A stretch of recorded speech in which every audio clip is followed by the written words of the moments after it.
Avec l'inflation, les Français ont beaucoup changé leurs habitudes de vacances. Ils n'y ont pas renoncé, ils continuent à partir en vacances, mais ils font nettement plus attention. Et si dans un premier temps on avait pensé que finalement, malgré l'inflation, il n'y aurait pas de conséquences sur le secteur du tourisme, on voit que c'est faux. La Corse, par exemple, est dans une situation absolument alarmante. Bonjour et bienvenue dans cette nouvelle vidéo de DME en direct. Comme toujours, si vous n'êtes pas abonné, je vous suggère de le faire et de cliquer sur la cloche pour être prévenu lorsque je sors une nouvelle vidéo. On va donc voir que l'inflation joue énormément sur les vacances des Français. Ils en prennent, ils continuent à en prendre, ils privilégient leurs vacances, mais ils font extrêmement attention. Et ça va jouer de manière extrêmement forte sur tous les professionnels du tourisme. Coût de la vie, près des 3/4 des Français ont modifié leur projet de vacances selon une étude. Malgré l'inflation, les Français ont l'intention de profiter de leurs vacances cet été, d'après les professionnels du tourisme. Toutefois, et d'ailleurs dans une vidéo précédente, comme ça, je vous avais passé, je crois que c'était Nicolas Dose sur BFM, qui disait oui, il y a une inflation, oui, elle est forte. Sur l'alimentaire, c'est un vrai problème. D'ailleurs, les Français se restreignent sur l'alimentaire, mais pas sur les vacances. Eh bien, il n'avait pas tout à fait raison, Nicolas Dose, parce que là aussi, les Français commencent très sérieusement à se restreindre. Toutefois, ils sont nombreux à réduire leur budget et la durée de leur séjour. Pour d'autres foyers, la hausse des prix est la cause d'annulation de départ en vacances.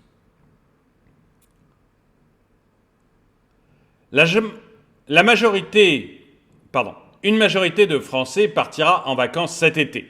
Mais le contexte de la forte inflation qui frappe de nombreux produits est venu chambouler leurs habitudes. J'aimerais bien savoir d'ailleurs, dans les commentaires, écrivez-moi si vous avez annulé vos vacances ou si vous avez modifié vos vacances à cause de l'inflation. Ça m'intéresserait bien de voir si en fait ça a eu vraiment une action sur vous, enfin sur les personnes qui regardent mes vidéos. Mais le contexte de la forte inflation qui frappe de nombreux produits est venu chambouler les habitudes. Ainsi, près des 3/4, 71% des adultes ont modifié leurs vacances estivales en raison de la hausse du coût de la vie, selon une étude de l'application Plume publiée le mercredi 26 juillet et réalisée auprès de 1000 adultes. En plus d'une inflation devenue structurelle, à plus 4,5% en juin sur un an en France, je crois qu'on vient d'avoir les chiffres de juillet et je crois qu'on est à peu près équivalent à ça, j'ai regardé ça en vitesse, mais d'après l'INSEE aux alentours aussi de 4,3. Mais enfin, je le dis souvent, mais c'est pas la vraie inflation parce que l'INSEE va prendre des choses comme un ordinateur, une télé, en plus un téléphone, en plus il va dire il y a beaucoup plus de technologie dans votre nouvel iPhone que dans l'ancien. Bah oui, mais enfin je me sers pas de tout, donc techniquement c'est pas. Donc voilà, les chiffres de l'INSEE sont un peu biaisés et l'inflation que vous ressentez, que nous ressentons avec l'augmentation des prix, principalement la nourriture, le pétrole, etc. Même si le pétrole ça a baissé, d'accord, mais bon, on le sent quand même. L'électricité dès demain, c'est ça qui fait modifier notre façon de vivre. Et pour les chiffres de l'INSEE, je l'avais montré dans une précédente vidéo, tout augmente, sauf le pétrole. C'est-à-dire que le pétrole et les dérivés du pétrole sont en baisse, ce qui entraîne une baisse de l'inflation. Le pétrole et le gaz, je veux dire, sont en baisse, ce qui entraîne une baisse de l'inflation, mais tout le reste continue à augmenter. Donc, nous, dans notre vie quotidienne, ce que l'on ressent, c'est une augmentation des prix et fatalement, ça joue sur les vacances.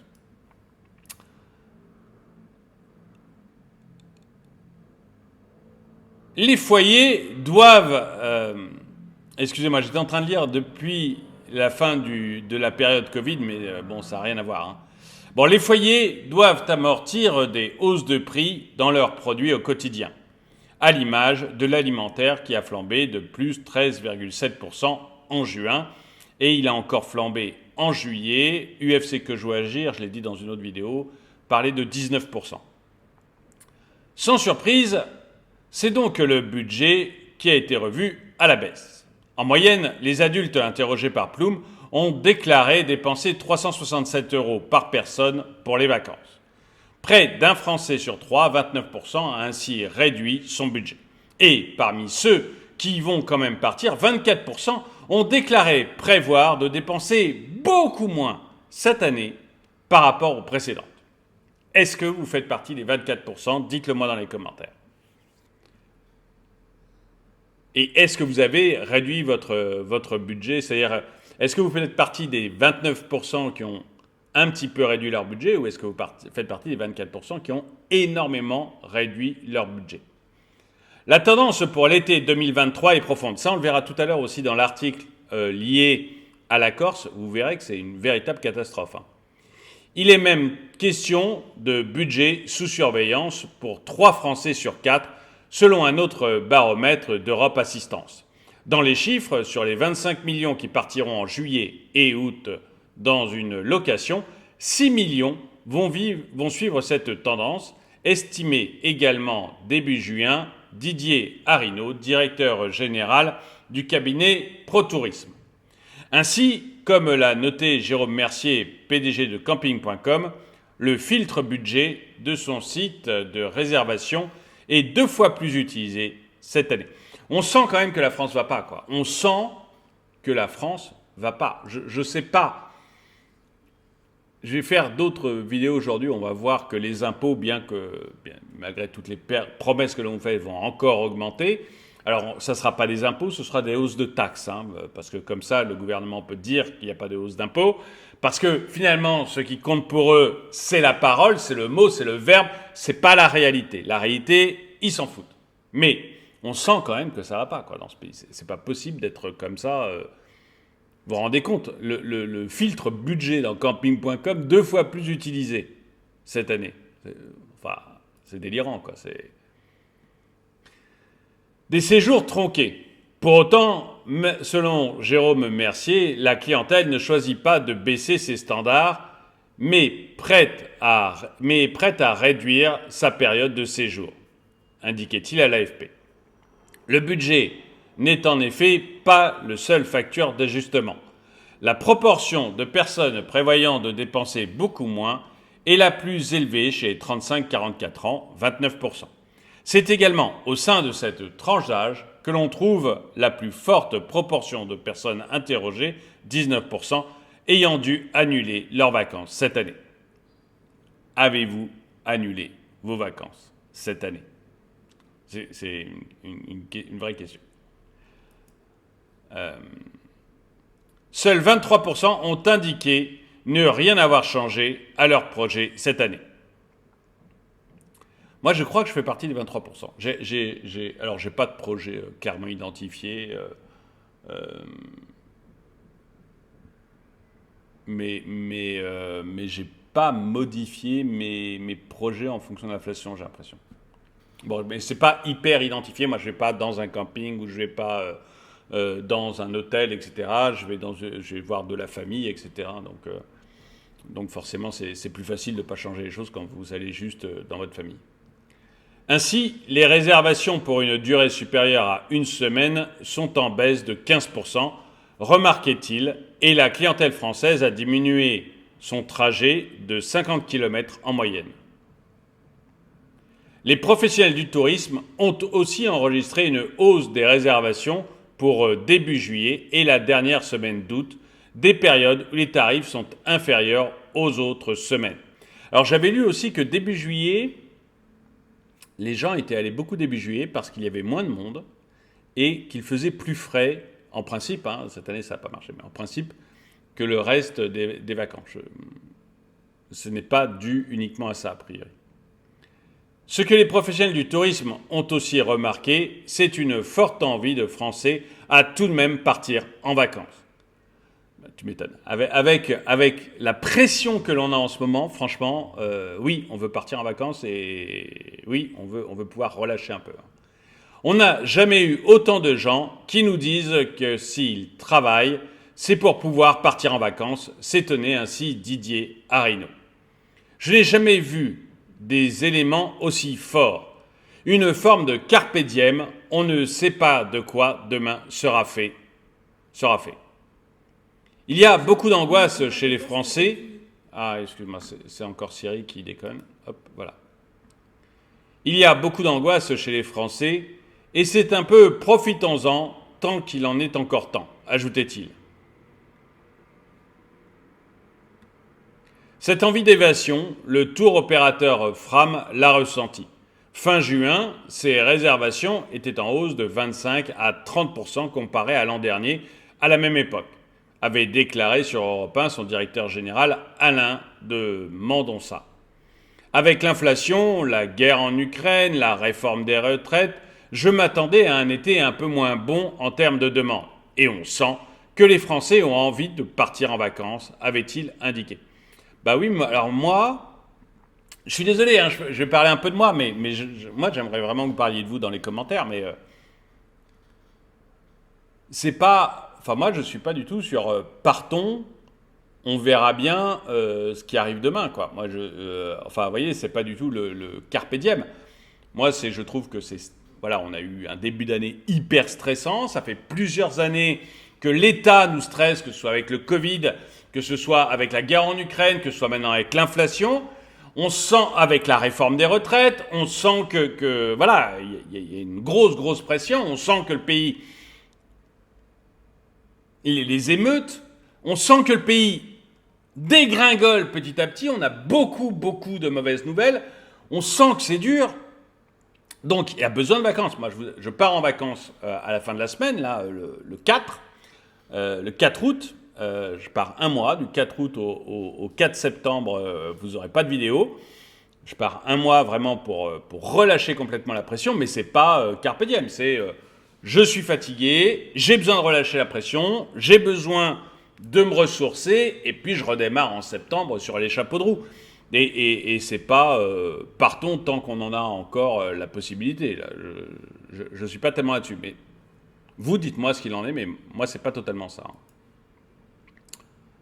Quand c'est possible, reste que 16% des Français ont entièrement annulé leur projet en raison de la hausse du coût de la vie, d'après Ploum. Et un grand nombre de Français ne prévoient pas de partir cet été. Entre 35 et 40% selon les sondages IFOP pour Paris Première et CSA pour Cofidis, publiés en juin. Des chiffres en hausse de respectivement 14 points et de 3 points par rapport à 2022. Et la raison la plus souvent évoquée est, de loin, le manque de moyens, 44% des répondants. Et tout ça, en fait, donc dites-moi, vous, ce qu'il en est pour vos vacances, hein, je vous ai parlé des miennes, donc parlez-moi des vôtres. Et tout ça, en fait, c'est un véritable problème pour le secteur du tourisme. J'ai notamment vu ça pour la Corse, qui non seulement, cette année, va vers un été catastrophique pour eux, catastrophique, mais qui en plus a peur pour 2024, c'est-à-dire anticipe un 2024 qui sera dur. Alors je ne sais pas si ça vaut grand-chose, ces anticipations sur un an, avec tout ce qui se passe en ce moment, mais ils sont très inquiets. On va voir vraiment la répercussion de tout ça, parce que c'est très concret. La Corse s'avance lentement vers une saison 2023 catastrophique, comme l'avait alerté dès le 11 juillet le groupement des hôtelleries et restaurants de l'île. En cette fin de mois, le constat des premiers jours n'est pas démenti. Les professionnels du secteur se lamentent d'une fréquentation touristique en franche baisse, jusqu'à moins 50% par endroit. Moins 50% par endroit. C'est-à-dire quand vous êtes hôtelier corse ou que vous êtes un restaurant, vous ratez votre saison d'été avec moins 50%, l'année va être compliquée. L'année va être très compliquée. On note une baisse de fréquentation assez importante sur la plupart des activités, reconnaît Charles Flixia, gérant de la société Algajola Sport et Nature. En attendant, on en profite pour chouchouter un peu plus nos clients. Ouais, je crois que c'est le moment pour les clients d'essayer d'obtenir des petits trucs pour pour rendre leur séjour un peu plus agréable. Les professionnels pointent les effets dévastateurs de l'inflation sur le budget des touristes, sans oublier que le coût de la vie sur l'île de Beauté est en moyenne 7% plus cher qu'en métropole selon l'INSEE. La Corse, c'est beau, mais c'est cher. La traversée nous a coûté très cher, témoigne une visiteuse au micro de BFM TV. L'heure est à la rationalisation des dépenses. Pas question de faire exploser le budget pendant l'été. Au lieu de faire 2 activités, on va peut-être faire un restaurant. Et au lieu de faire 2 tours au bateau, on ne va peut-être en faire qu'un. Et puis, on regarde aussi les prix, ajoute un autre visiteur de l'île. 2024 risque d'être catastrophique. Vous voyez, moi ce qui m'intéresse là-dedans, parce que souvent les gens quand vous les interrogez, les sondages, etc., qu'on a vu tout à l'heure, ou même là, ce que disent les gens, souvent quand vous les interrogez, il y a parfois un peu de misérabilisme. Et puis, vous savez, c'est le fameux dont je parle tout le temps, oui, on va acheter français. Et puis après, quand vous voyez les chiffres et les résultats, vous voyez que non, les gens, ils n'achètent pas français, ils achètent ce qui leur convient le mieux en rapport qualité-prix, que ce soit construit, que ce soit fait en France, que ce soit fait en Allemagne ou que ce soit fait en Chine. Ils regardent le rapport qualité-prix et le patriotisme passe loin derrière. Et donc, moi, ce qui m'intéresse dans ces choses-là, c'est quand le secteur touristique, les hôtels, les restaurants, qui eux regardent ce qu'ils ont en ticket de caisse, qui eux regardent ce qu'ils ont en réservation, vous dit à certains endroits, on fait moins 50%. Alors là, effectivement, vous pouvez dire que les sondages faits auprès des Français sur on ne peut pas partir, on n'a pas assez d'argent, l'inflation est trop dure, c'est compliqué, on doit diminuer nos activités, on doit diminuer notre budget, on fait très attention. Quand les restaurateurs vous disent nous on fait moins 50%, là vous pouvez vous dire oui, effectivement, les sondages cette fois-ci ne mentent pas. Et c'est ça que je trouve très très intéressant là-dedans. C'est pour ça que je voulais vous parler du côté corse, c'est que on voit réellement, voilà, c'est pas que des sondages, c'est pas que du blabla, on voit réellement qu'il y a un problème de pouvoir d'achat en France, un problème extrêmement fort. Et je vous le dis tout de suite, ça va s'empirer. Je prépare une vidéo actuellement sur des augmentations de taxes, une vidéo qui va sortir aujourd'hui. Je ne sais pas si elle sort avant celle-ci ou si elle sortira après, mais vous allez voir que ça va s'empirer. On est très très loin d'un retour à la normale. L'inflation va peut-être effectivement diminuer, mais les prix vont continuer à augmenter, mais l'inflation va diminuer. Je vous l'ai toujours dit, une baisse de l'inflation, ce n'est pas une baisse des prix, c'est juste qu'ils augmentent moins vite. Et l'État va commencer à taxer. Il va commencer à rogner sur tout. Parce que lui, il a réellement besoin d'argent. Il est complètement à l'asphyxie. Il dépense beaucoup trop depuis beaucoup trop longtemps. Donc votre situation à vous va s'empirer. Ça, c'est clair. Ça, c'est clair. Et on va voir ce que nous prédisent donc les professionnels du tourisme corse, puisque l'article est sur la Corse, mais je pense que c'est généralisable en fait sur toute la France, pour 2024. 2024 risque d'être catastrophique. Certes, la saison n'est pas finie. Les espoirs des professionnels se concentrent désormais sur le mois d'août. Mais si celui-ci s'annonce déjà particulièrement médiocre, les réservations n'étant qu'à 40% de la capacité de l'île. 40%. Vous avez vu, il y a des secteurs qui ont fait moins 50% en juillet, août, 40% de capacité. Ce même chiffre, 40%, symbolise le poids du secteur touristique dans le PIB de la zone. Si la saison ne permet pas de remplir les caisses, toute l'économie locale risque d'en partir. Face à cette situation délicate, Pierre Negretti, le président de la branche hôtelière UMIH Corse, demande des actions d'urgence. Il faut absolument que les transports baissent en coût. Ils sont encore très très cher, que ce soit l'aérien ou le maritime. Ensuite, une grosse promotion de la destination au plan national et européen. Alors,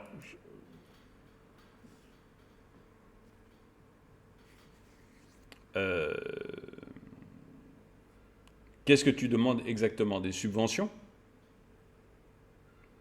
Parce que, à la limite, que la région fasse de la pub au niveau national ou européen, bon, très bien, c'est même très bien. Que ta branche des hôteliers fasse de la pub au niveau européen ou national, très très bien. C'est un peu tard. C'est un peu tard. Les gens, ils ont prévu leurs vacances, sans doute, là. C'est réglé, à mon avis. Hein. Les transports, compliqué, hein. Enfin, je vois pas pourquoi la France subventionnerait. Hein. Honnêtement, hein, je le dis comme ça. La région à la limite, mais la France, je vois pas pourquoi elle subventionnerait. Hein. Sinon, on va subventionner la Bretagne, on va subventionner toutes les régions françaises. Il n'y a aucune raison. Mais ça m'agace, vous voyez, ce comportement un peu de mendiant, en fait. Enfin, je sais pas du tout, hein, je surtout pas me fâcher avec les Corses.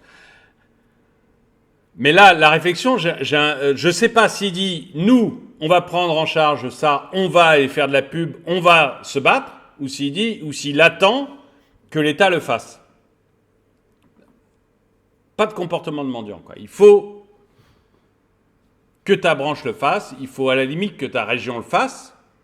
Je suis pas trop pour la région, mais enfin bon, à la limite que la région le fasse, parce que si le tourisme c'est 40% du PIB de la Corse, il faut, voilà, il y a une raison que la région intervienne quand le tourisme est en train de s'enfoncer. Mais bon, enfin, allez, c'est pas le sujet, mais ça me gêne toujours un peu, moi, ce côté on a un problème, il faut que l'État intervienne. Le professionnel estime que si rien n'est fait, la situation ne fera que s'envenimer. Si rien n'est fait dans l'urgence, 2024 risque d'être catastrophique, exhorte-t-il. Mais fait, voilà, fait, honnêtement. Vous êtes des professionnels, hein, tu es le président de la branche hôtellerie, je suis en train de relire le truc, tu es le président de la branche hôtellerie, préparez une campagne de promotion pour 2024. Regarde avec la région, tu représentes 40%, enfin, le tourisme représente 40% du PIB. Donc, la région peut s'impliquer. Il y a une logique à ça. Eh bien, regarde avec la région. Et bossez ensemble et faites une campagne de promotion européenne. Vous prévoyez une campagne de promotion européenne pour 2024. Mais je ne sais pas si c'est le journaliste qui a mal écrit ou si c'est toi qui a dit ça, mais n'attendez pas que ça tombe de l'État. Voilà. Faites les choses. Battez-vous. Battez-vous. La Corse, c'est superbe. Moi, pendant des années, j'ai fait du voilier en Corse. C'est des souvenirs de vacances exceptionnels pour moi. Battez-vous. Battez-vous, mais mettez les choses en place, quoi. N'attends pas de l'État que ça se fasse. Parce que l'État ne le fera pas bien ou ne le fera pas. Bref. Vous, où est-ce que vous en êtes dans vos vacances? Est-ce que vous avez maintenu vos vacances? Est-ce que vous les avez annulées? Et si vous les avez maintenues, eh bien, est-ce que vous faites attention au budget? Est-ce que vous faites extrêmement attention au budget? Est-ce que vous les avez réduites? Et puis, ou alors, est-ce que vous faites partie de ceux qui n'ont rien changé parce qu'ils vont dans de la famille ou parce qu'ils ne sont pas si touchés que ça par l'inflation? Dites-le moi dans les commentaires. En tout cas, merci d'avoir regardé cette vidéo. Mettez-lui un pouce vers le haut, commentez-la, partagez-la. Merci à tous ceux qui soutiennent la chaîne. Et moi, je vous dis à très bientôt.